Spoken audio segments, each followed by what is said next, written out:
Jane Eyre by Charlotte Brontë. Chapter 11. A new chapter in a novel is something like a new scene in a play, and when I draw up the curtain this time, reader, you must fancy you see a room in the George Inn at Millcote, with such large figured papering on the walls as inn rooms have, such a carpet, such furniture, such ornaments on the mantelpiece, such prints, including a portrait of George III and another of the Prince of Wales, and a representation of the death of Wolfe. All this is visible to you by the light of an oil lamp hanging from the ceiling, and by that of an excellent fire, near which I sit in my cloak and bonnet. My muff and umbrella lie on the table, and I am warming away the numbness and chill contracted by 16 hours' exposure to the rawness of an October day. I left Lowton at 4 a.m, and the Millcote town clock is now just striking 8.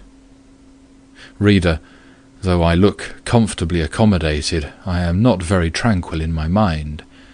I thought when the coach stopped here there would be someone to meet me. I looked anxiously around as I descended the wooden steps the boots placed for my convenience, expecting to hear my name pronounced and to see some description of carriage waiting to convey me to Thornfield. Nothing of the sort was visible, and when I asked a waiter if anyone had been to inquire after a Miss Eyre, I was answered in the negative. So I had no recourse but to request to be shown into a private room, and here I am waiting, while all sorts of doubts and fears are troubling my thoughts. It is a very strange sensation to inexperienced youth to feel itself quite alone in the world, cut adrift from every connection, uncertain whether the port to which it is bound can be reached, and prevented by many impediments from returning to that it has quitted. The charm of adventure sweetens that sensation, the glow of pride warms it. But then the throb of fear disturbs it, and fear with me became predominant when half an hour elapsed and still I was alone. I bethought myself to ring the bell. "Is there a place in this neighbourhood called Thornfield?" I asked of the waiter who answered the summons. "Thornfield? I don't know, ma'am. I'll inquire at the bar." He vanished, but reappeared instantly. "Is your name Eyre, miss?" "Yes." "Person here waiting for you?" I jumped up, took my muff and umbrella, and hastened into the inn passage. A man was standing by the open door, and in the lamplit street I dimly saw a one-horse conveyance. "This will be your luggage, I suppose," said the man, rather abruptly when he saw me, pointing to my trunk in the passage. "Yes." He hoisted it onto the vehicle, which was a sort of car, and then I got in. Before he shut me up, I asked him how far it was to Thornfield. "A matter of 6 miles." "How long shall we be before we get there?" "Happen an hour and a half." He fastened the car door, climbed to his own seat outside, and we set off. Our progress was leisurely, and gave me ample time to reflect. I was content to be at length so near the end of my journey, and as I leaned back in the comfortable though not elegant conveyance, I meditated much at my ease. I suppose, thought I, judging from the plainness of the servant and carriage, Mrs. Fairfax is not a very dashing person. So much the better. I never lived amongst fine people but once, and I was very miserable with them. I wonder if she lives alone, except for this little girl. If so, and if she is in any degree amiable, I shall surely be able to get on with her. I will do my best. It is a pity that doing one's best does not always answer. At Lowood, indeed, I took that resolution, kept it, and succeeded in pleasing. But with Mrs. Reed, I remember my best was always spurned with scorn. I pray God Mrs. Fairfax may not turn out a second Mrs. Reed. But if she does, I am not bound to stay with her. Let the worst come to the worst, I can advertise again. How far are we on our road now, I wonder? I let down the window and looked out. Millcote was behind us. Judging by the number of its lights, it seemed a place of considerable magnitude, much larger than Lowton. We were now, as far as I could see, on a sort of common, but there were houses scattered all over the district. I felt we were in a different region to Lowood, more populous, less picturesque, more stirring, less romantic. The roads were heavy, the night misty. My conductor let his horse walk all the way, and the hour and a half extended, I verily believe, to 2 hours. At last he turned in his seat and said, "You're known so far for Thornfield now?" Again I looked out. We were passing a church. I saw its low, broad tower against the sky, and its bell was tolling a quarter. I saw a narrow galaxy of lights, too, on a hillside, marking a village or hamlet. About 10 minutes after, the driver got down and opened a pair of gates. We passed through, and they clashed to behind us. We now slowly ascended a drive, and came upon the long front of a house. Candlelight gleamed from one curtained bow window. All the rest were dark. The car stopped at the front door. It was opened by a maidservant. I alighted and went in. "Will you walk this way, ma'am?" said the girl, and I followed her across a square hall with high doors all round. She ushered me into a room whose double illumination of fire and candle at first dazzled me, contrasting as it did with the darkness to which my eyes had grown for 2 hours inured. When I could see, however, a cosy and agreeable picture presented itself to my view. A snug, small room, a round table by a cheerful fire, an armchair, high-backed and old-fashioned, wherein sat the neatest imaginable little elderly lady, in widow's cap, black silk gown, and snowy muslin apron, exactly like what I had fancied Mrs. Fairfax, only less stately and milder looking. She was occupied in knitting. A large cat sat demurely at her feet. Nothing, in short, was wanting to complete the beau ideal of domestic comfort. A more reassuring introduction for a new governess could scarcely be conceived. There was no grandeur to overwhelm, no stateliness to embarrass, and then, as I entered, the old lady got up, and promptly and kindly came forward to meet me. "How do you do, my dear? I am afraid you have had a tedious ride. John drives so slowly. You must be cold. Come to the fire." "Mrs. Fairfax, I suppose," said I. "Yes, you are right. Do sit down." She conducted me to her own chair, and then began to remove my shawl and untie my bonnet strings. I begged she would not give herself so much trouble. "Oh, it is no trouble. I dare say your own hands are almost numbed with cold. Leah, make a little hot negus and cut a sandwich or two. Here are the keys of the store-room." And she produced from her pocket a most housewifely bunch of keys, and delivered them to the servant. "Now then, draw nearer to the fire," she continued. "You've brought your luggage with you, haven't you, my dear?" "Yes, ma'am." "I'll see it carried into your room," she said, and bustled out. She treats me like a visitor, thought I. I little expected such a reception. I anticipated only coldness and stiffness. This is not like what I've heard of the treatment of governesses, but I must not exult too soon.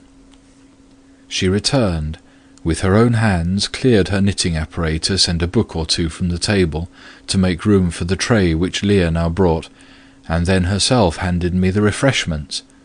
I felt rather confused at being the object of more attention than I had ever before received, and that too shown by my employer and superior. But as she did not herself seem to consider she was doing anything out of her place, I thought it better to take her civilities quietly. "Shall I have the pleasure of seeing Miss Fairfax to-night?" I asked, when I had partaken of what she offered me. "What did you say, my dear? I'm a little deaf," returned the good lady, approaching her ear to my mouth. I repeated the question more distinctly. "Miss Fairfax? Oh, you mean Miss Varens. Varens is the name of your future pupil." "Indeed? Then she is not your daughter?" "No, I have no family." I should have followed up my first inquiry by asking in what way Miss Varens was connected with her, but I recollected it was not polite to ask too many questions. Besides, I was sure to hear in time. "I am so glad," she continued, as she sat down opposite to me, and took the cat on her knee, "I am so glad you are come. It will be quite pleasant living here now with a companion. To be sure, it is pleasant at any time, for Thornfield is a fine old hall, Rather neglected of late years, perhaps, but still it is a respectable place. Yet, you know, in winter-time one feels dreary quite alone in the best quarters. I say alone. Leah is a nice girl, to be sure, and John and his wife are very decent people, but then, you see, they are only servants, and one can't converse with them on terms of equality. One must keep them at a due distance, for fear of losing one's authority. I'm sure last winter, it was a very severe one if you recollect, and when it did not snow it rained and blew, not a creature but the butcher and postman came to the house from November till February, and I really got quite melancholy with sitting night after night alone. I had Leah in to read to me sometimes, but I don't think the poor girl liked the task much. She felt it confining. In spring and summer one got on better. Sunshine and long days make such a difference. And then, just at the commencement of this autumn, little Adela Varens came, and her nurse. A child makes a house alive all at once, and now you are here, I shall be quite gay." My heart really warmed to the worthy lady as I heard her talk, and I drew my chair a little nearer to her, and expressed my sincere wish that she might find my company as agreeable as she anticipated. "But I'll not keep you sitting up late to-night," said she. "It is on the stroke of 12 now, and you have been travelling all day. You must feel tired. If you've got your feet well warmed, I'll show you your bedroom. I've had the room next to mine prepared for you. It's only a small apartment, but I thought you would like it better than one of the large front chambers. To be sure, they have finer furniture, but they are so dreary and solitary. I never sleep in them myself." I thanked her for her considerate choice, and as I really felt fatigued with my long journey, expressed my readiness to retire. She took my candle, and I followed her from the room. First she went to see if the hall door was fastened. Having taken the key from the lock, she led the way upstairs. The steps and banisters were of oak. The staircase window was high and latticed. Both it and the long gallery into which the bedroom doors opened looked as if they belonged to a church rather than a house. A very chill and vault-like air pervaded the stairs and gallery, suggesting cheerless ideas of space and solitude, and I was glad, when finally ushered into my chamber, to find it of small dimensions and furnished in ordinary modern style. When Mrs. Fairfax had bidden me a kind good night, and I had fastened my door, gazed leisurely around, and in some measure effaced the eerie impression made by that wide hall, that dark and spacious staircase, and that long cold gallery, by the livelier aspect of my little room, I remembered that, after a day of bodily fatigue and mental anxiety, I was now at last in safe haven. The impulse of gratitude swelled my heart, and I knelt down at the bedside and offered up thanks where thanks were due, not forgetting, ere I rose, to implore aid on my further path, and the power of meriting the kindness which seemed so frankly offered me before it was earned. My couch had no thorns in it that night, my solitary room no fears. At once weary and content, I slept soon and soundly. When I awoke, it was broad day. The chamber looked such a bright little place to me, as the sun shone in between the gay blue chintz window curtains, showing papered walls and a carpeted floor, so unlike the bare planks and stained plaster of Lowood that my spirits rose at the view. Externals have a great effect on the young. I thought that a fairer era of life was beginning for me, one that was to have its flowers and pleasures as well as its thorns and toils. My faculties, roused by the change of scene, the new field offered to hope, seemed all astir. I cannot precisely define what they expected, but it was something pleasant, not perhaps that day or that month, but at an indefinite future period. I rose. I dressed myself with care, obliged to be plain, for I had no article of attire that was not made with extreme simplicity. I was still by nature solicitous to be neat. It was not my habit to be disregardful of appearance or careless of the impression I made. On the contrary, I ever wished to look as well as I could, and to please as much as my want of beauty would permit. I sometimes regretted that I was not handsomer. I sometimes wished to have rosy cheeks, a straight nose, and small cherry mouth. I desired to be tall, stately, and finely developed in figure. I felt it a misfortune that I was so little, so pale, and had features so irregular and so marked. And why had I these aspirations and these regrets? It would be difficult to say.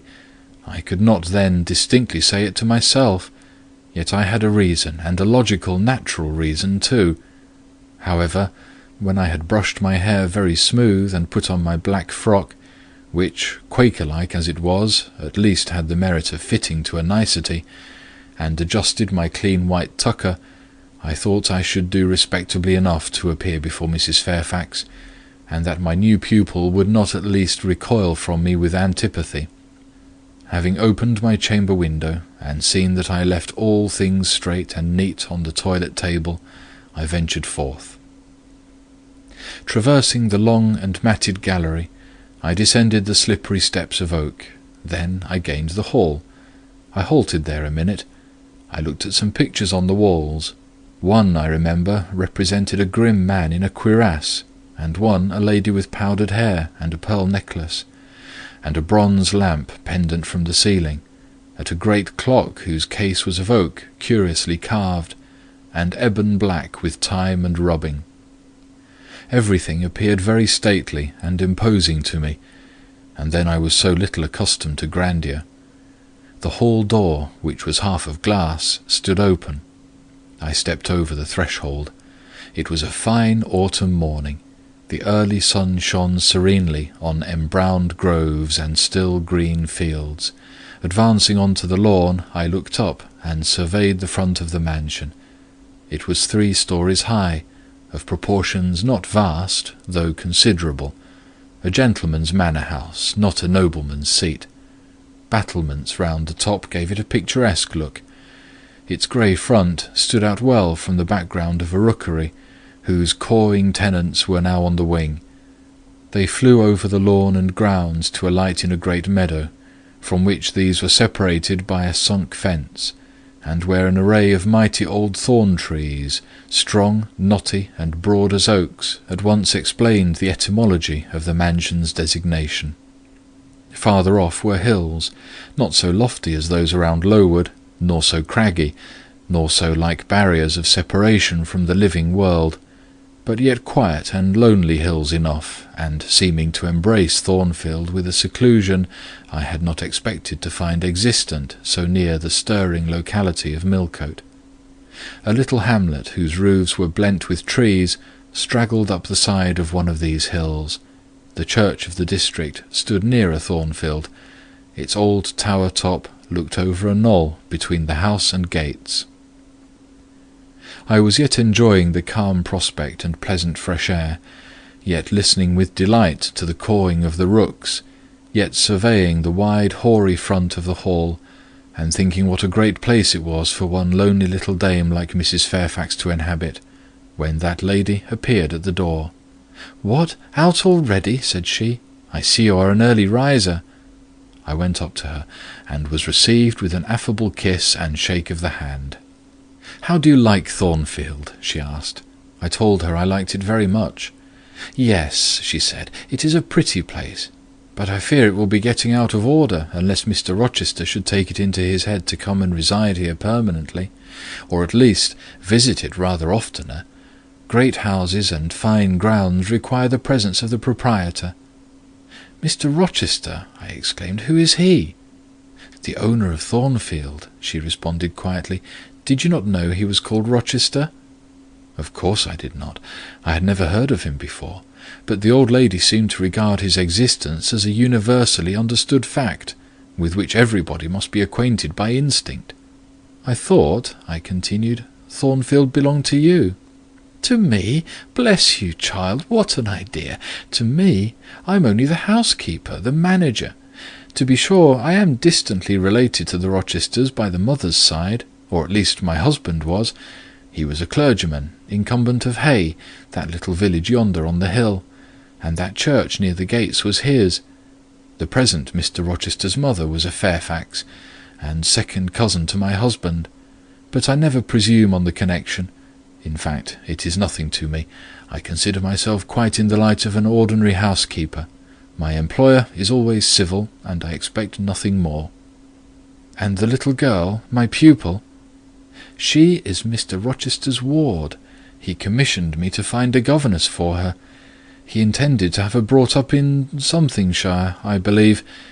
Here she comes, with her bonne, as she calls her nurse. The enigma then was explained. This affable and kind little widow was no great dame, but a dependent like myself. I did not like her the worse for that. On the contrary, I felt better pleased than ever. The equality between her and me was real, not the mere result of condescension on her part. So much the better. My position was all the freer. As I was meditating on this discovery, a little girl, followed by her attendant, came running up the lawn. I looked at my pupil, who did not at first appear to notice me. She was quite a child, perhaps 7 or 8 years old, slightly built, with a pale, small-featured face, and a redundancy of hair falling in curls to her waist. "Good morning, Miss Adelia," said Mrs. Fairfax. "Come and speak to the lady who is to teach you, and to make you a clever woman one day." She approached. "C'est là ma gouvernante," she said, pointing at me, and addressing her nurse, who answered, "Mais oui, certainement." "Are they foreigners?" I inquired, amazed at hearing the French language. The nurse is a foreigner, and Adela was born on the continent, and I believe never left it till within 6 months ago. When she first came here she could speak no English. Now she can make shift to talk it a little. I don't understand her, she mixes it so with French, but you will make out her meaning very well, I dare say. Fortunately, I had had the advantage of being taught French by a French lady, and as I had always made a point of conversing with Madame Pierrot as often as I could, and had besides during the last 7 years learnt a portion of French by heart daily, applying myself to take pains with my accent, and imitating as closely as possible the pronunciation of my teacher, I had acquired a certain degree of readiness and correctness in the language, and was not likely to be much at a loss with Mademoiselle Adela. She came and shook hands with me when she heard that I was her governess, and as I led her into breakfast I addressed some phrases to her in her own tongue. She replied briefly at first, but after we were seated at the table, and she had examined me some 10 minutes with her large hazel eyes, she suddenly commenced chattering fluently. "Ah," cried she in French, "you speak my language as well as Mr. Rochester does. I can talk to you as I can to him, and so can Sophie. She will be glad. Nobody here understands her. Madame Fairfax is all English. Sophie is my nurse. She came with me over the sea in a great ship with a chimney that smoked. How it did smoke! And I was sick, and so was Sophie, and so was Mr. Rochester. Mr. Rochester lay down on a sofa in a pretty room called the salon, and Sophie and I had little beds in another place. I nearly fell out of mine. It was like a shelf. And Mademoiselle— what is your name?" "Eyre, Jane Eyre." "Eyre? Bah! I cannot say it. Well, our ship stopped in the morning before it was quite daylight at a great city, a huge city with very dark houses and all smoky, not at all like the pretty clean town I came from, and Mr. Rochester carried me in his arms over a plank to the land, and Sophie came after, and we all got into a coach which took us to a beautiful large house, larger than this and finer, called an hotel. We stayed there nearly a week. I and Sophie used to walk every day in a great green place full of trees called the park, and there were many children there besides me, and a pond with beautiful birds in it that I fed with crumbs." "Can you understand her when she runs on so fast?" asked Mrs. Fairfax. I understood her very well, for I had been accustomed to the fluent tongue of Madame Pierrot. "I wish," continued the good lady, "you could ask her a question or two about her parents. I wonder if she remembers them. Adele," I inquired, "with whom did you live when you were in that pretty clean town you spoke of?" "I lived long ago with Mamma, but she is gone to the Holy Virgin. Mamma used to teach me to dance and sing and to say verses. A great many gentlemen and ladies came to see Mamma. and I used to dance before them, or to sit on their knees and sing to them. I liked it. Shall I let you hear me sing now?" She had finished her breakfast, so I permitted her to give a specimen of her accomplishments. Descending from her chair, she came and placed herself on my knee. Then, folding her little hands demurely before her, shaking back her curls and lifting her eyes to the ceiling, she commenced singing a song from some opera. It was the strain of a forsaken lady, who, after bewailing the perfidy of her lover, calls pride to her aid, desires her attendant to deck her in her brightest jewels and richest robes, and resolves to meet the false one that night at a ball, and prove to him by the gaiety of her demeanour how little his desertion has affected her. The subject seemed strangely chosen for an infant singer, but I suppose the point of the exhibition lay in hearing the notes of love and jealousy warbled with the lisp of childhood, and in very bad taste that point was, at least I thought so. Adèle sang the canzonette tunefully enough and with the naivety of her age. This achieved, she jumped from my knee and said, "Now, mademoiselle, I will repeat you some poetry."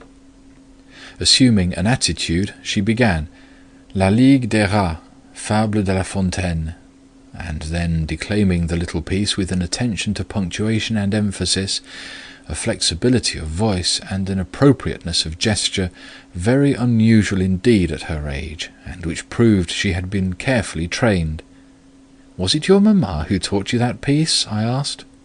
"Yes, and she just used to say it in this way, 'Qu'avez-vous donc?' lui dit un de ces rats, 'Parlez!' And she made me lift my hand, so, to remind me to raise my voice at the question. 'Now shall I dance for you?' No, that will do. But after your mamma went to the Holy Virgin, as you say, with whom did you live then?" "With Madame Frédéric and her husband. She took care of me, but she is nothing related to me. I think she is poor, for she had not so fine a house as mamma. I was not long there. Mr. Rochester asked me if I would like to go and live with him in England, and I said yes, for I knew Mr. Rochester before I knew Madame Frédéric, and he was always kind to me and gave me pretty dresses and toys. But you see he has not kept his word, for he has brought me to England, and now he is gone back again himself, and I never see him." After breakfast, Adèle and I withdrew to the library, which room, it appears, Mr. Rochester had directed should be used as the schoolroom. Most of the books were locked up behind glass doors, but there was one bookcase left open, containing everything that could be needed in the way of elementary works, and several volumes of light literature, poetry, biography, travels, a few romances, etc. I suppose he had considered that these were all the governess would require for her private perusal, and indeed they contented me amply for the present. Compared with the scanty pickings I had now and then been able to glean at Lowood, they seemed to offer an abundant harvest of entertainment and information. In this room, too, there was a cabinet piano, quite new and of superior tone, also an easel for painting and a pair of globes. I found my pupil sufficiently docile, though disinclined to apply. She had not been used to regular occupation of any kind. I felt it would be injudicious to confine her too much at first, so when I had talked to her a great deal and got her to learn a little, and when the morning had advanced to noon, I allowed her to return to her nurse. I then proposed to occupy myself till dinner-time in drawing some little sketches for her use. As I was going upstairs to fetch my portfolio and pencils, Mrs. Fairfax called to me. "Your morning school hours are over now, I suppose," said she. She was in a room, the folding doors of which stood open. I went in when she addressed me. It was a large, stately apartment, with purple chairs and curtains, a Turkey carpet, walnut-panelled walls, one vast window rich in slanted glass, and a lofty ceiling, nobly moulded. Mrs. Fairfax was dusting some vases of fine purple spar, which stood on a sideboard. "What a beautiful room!" I exclaimed as I looked round, for I had never before seen any half so imposing. "Yes, this is the dining-room. I have just opened the window to let in a little air and sunshine, for everything gets so damp in apartments that are seldom inhabited. The drawing-room yonder feels like a vault." She pointed to a wide arch corresponding to the window, and hung like it with a Tyrian-dyed curtain, now looped up. Mounting to it by 2 broad steps, and looking through, I thought I caught a glimpse of a fairy place, so bright to my novice eyes appeared the view beyond. Yet it was merely a very pretty drawing-room, and within it a boudoir, both spread with white carpets, on which seemed laid brilliant garlands of flowers, both sealed with snowy mouldings of white grapes and vine leaves, beneath which glowed in rich contrast crimson couches and ottomans, while the ornaments on the pale Parisian mantelpiece were of sparkling Bohemian glass, ruby red, and between the windows large mirrors repeated the general blending of snow and fire. "In what order you keep these rooms, Mrs. Fairfax," said I. "No dust, no canvas coverings. Except that the air feels chilly, one would think they were inhabited daily." "Why, Miss Eyre, though Mr. Rochester's visits here are rare, they are always sudden and unexpected, and as I observed that it put him out to find everything swathed up, and to have a bustle of arrangement on his arrival, I thought it best to keep the rooms in readiness." "Is Mr. Rochester an exacting, fastidious sort of man?" "Not particularly so, but he has a gentleman's tastes and habits, and he expects to have things managed in conformity to them." "Do you like him? Is he generally liked?" "Oh yes, the family have always been respected here. Almost all the land in this neighbourhood, as far as you can see, has belonged to the Rochesters time out of mind." "Well, but leaving his land out of the question, do you like him? Is he liked for himself?" "I have no cause to do otherwise than like him, and I believe he is considered a just and liberal landlord by his tenants, but he has never lived much among them." "But has he no peculiarities? What, in short, is his character?" "Oh, his character is unimpeachable, I suppose. He is rather peculiar, perhaps. He has travelled a great deal, and seen a great deal of the world, I should think. I dare say he is clever, but I never had much conversation with him." "In what way is he peculiar?" "I don't know. It is not easy to describe. Nothing striking, but you feel it when he speaks to you. You cannot be always sure whether he is in jest or earnest, whether he is pleased or the contrary. You don't thoroughly understand him, in short. At least I don't. But it is of no consequence. He is a very good master." This was all the account I got from Mrs. Fairfax of her employer and mine. There are people who seem to have no notion of sketching a character, or observing and describing salient points, either in persons or things. The good lady evidently belonged to this class. My queries puzzled, but did not draw her out. Mr. Rochester was Mr. Rochester in her eyes, a gentleman, a landed proprietor, nothing more. She inquired, and searched no further, and evidently wondered at my wish to gain a more definite notion of his identity. When we left the living-room, she proposed to show me over the rest of the house, and I followed her upstairs and downstairs, admiring as I went, for all was well arranged and handsome. The large front chambers I thought especially grand, and some of the third-story rooms, though dark and low, were interesting from their air of antiquity.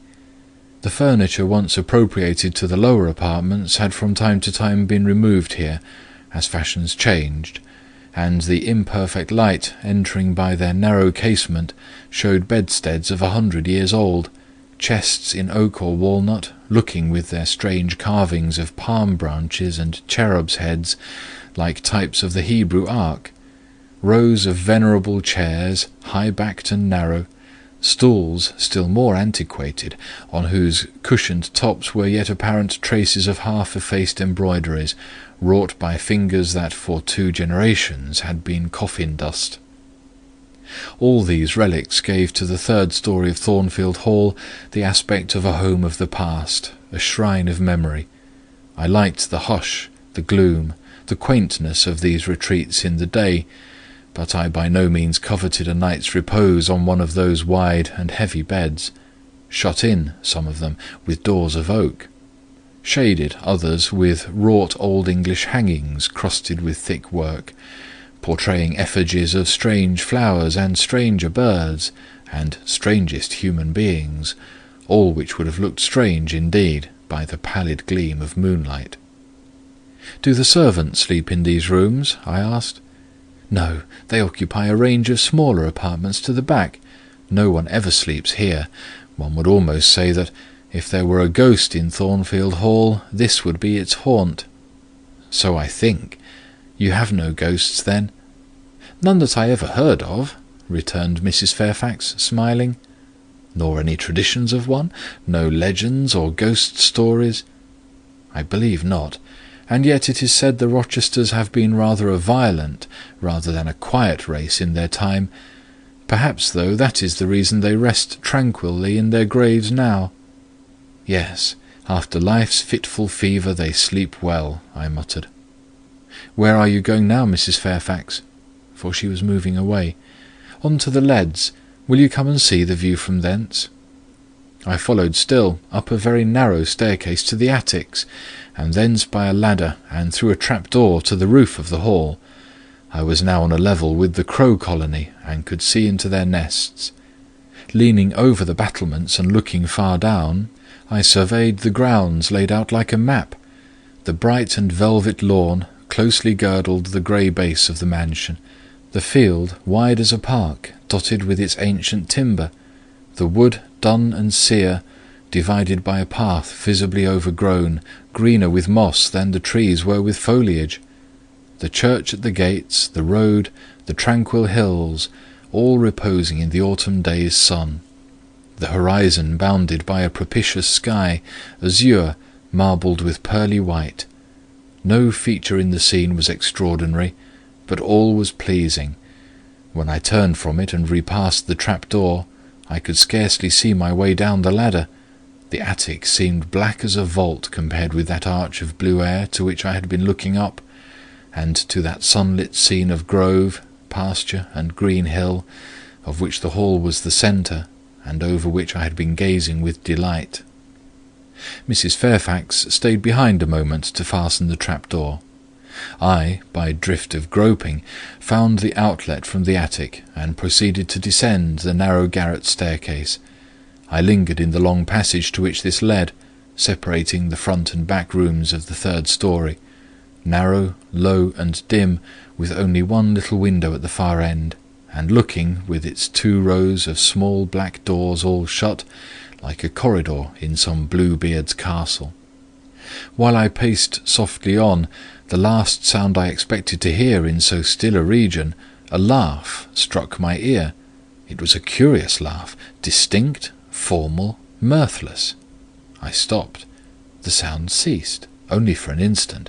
It began again, louder, for at first, though distinct, it was very low. It passed off in a clamorous peal that seemed to wake an echo in every lonely chamber, though it originated but in one, and I could have pointed out the door whence the accents issued. "Mrs. Fairfax," I called out, for I now heard her descending the great stairs, "did you hear that loud laugh? Who is it?" "Some of the servants, very likely," she answered. "Perhaps Grace Poole." "Did you hear it?" I again inquired. "Yes, plainly. I often hear her. She sews in one of these rooms. Perhaps Leah is with her. They are frequently noisy together." The laugh was repeated in its low syllabic tone, and terminated in an odd murmur. "Grace!" exclaimed Mrs. Fairfax. I really did not expect any Grace to answer, for the laugh was as tragic, as preternatural a laugh as any I have ever heard, and but that it was high noon, and that no circumstance of ghostliness accompanied the curious cachinnation, but that neither scene nor season favoured fear, I should have been superstitiously afraid. However, the event showed me I was a fool for entertaining a sense even of surprise. The door nearest me opened, and a servant came out, a woman of between 30 and 40, a set, square-made figure, red-haired, and with a hard, plain face. Any apparition less romantic or less ghostly could scarcely be conceived. "Too much noise, Grace," said Mrs. Fairfax. "Remember directions." Grace curtsied silently and went in. "She is a person we have to sew and assist Leah in her housemaid's work," continued the widow. "Not altogether unobjectionable in some points, but she does well enough. By the by, How have you got on with your new pupil this morning?" The conversation, thus turned on Adèle, continued till we reached the light and cheerful region below. Adèle came running to meet us in the hall, exclaiming, "Mesdames, vous êtes servies," adding, "J'ai bien faim, moi." We found dinner ready and waiting for us in Mrs. Fairfax's room. End of chapter 11.